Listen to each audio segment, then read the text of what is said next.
Hello everyone, it's CJ Wiley with more stories from my adventures on the road.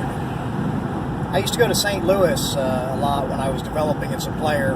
The first time I went, I was 16. I told the story about playing water tower there and taking Carlos Norton to that tennis tournament. That was really when I first started going to St. Louis, but the best player in St. Louis, and one of the best players in the country, was named St. Louie Roberts.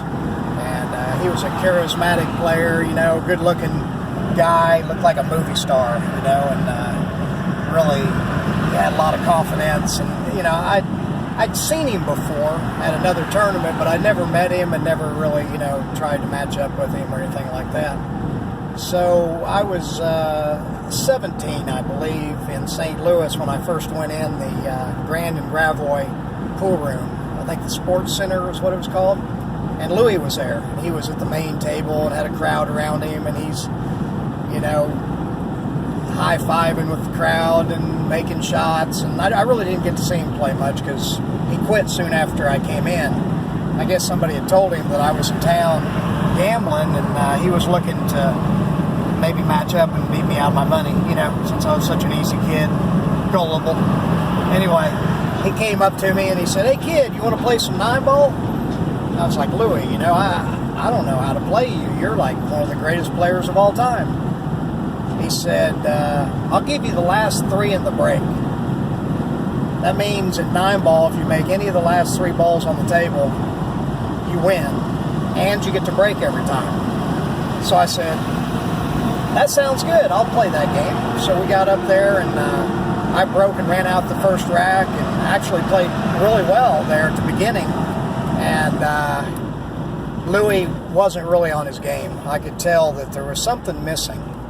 And so anyway, I ended up winning the money, and we went down to another pool room, the OK Corral, and looked for some more action, but didn't find any. So we decided to go back by the pool room that I played Louie at. So we parked the car, and we're walking in, and Louie's outside.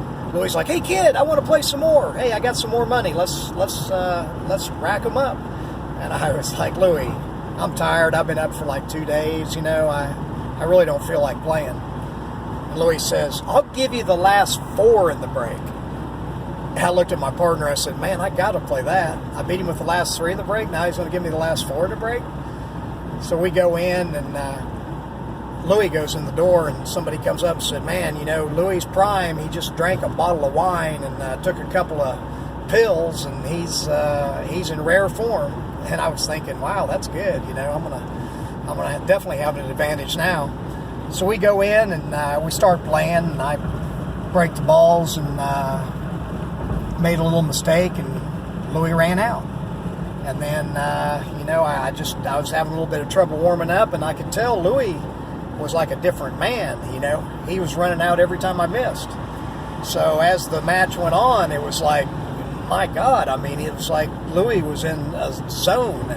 And whether he had to bank it, cut it, combination it, carom it, it didn't make any difference. He made every shot he shot at.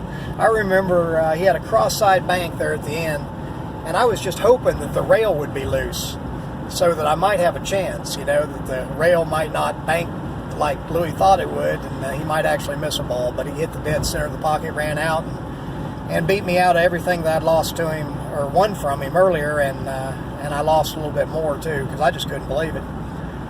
That's the first time I saw what atomic 9-ball is, and Louie definitely had an atomic gear, a speed that very few people possessed as far as being aggressive and offensive.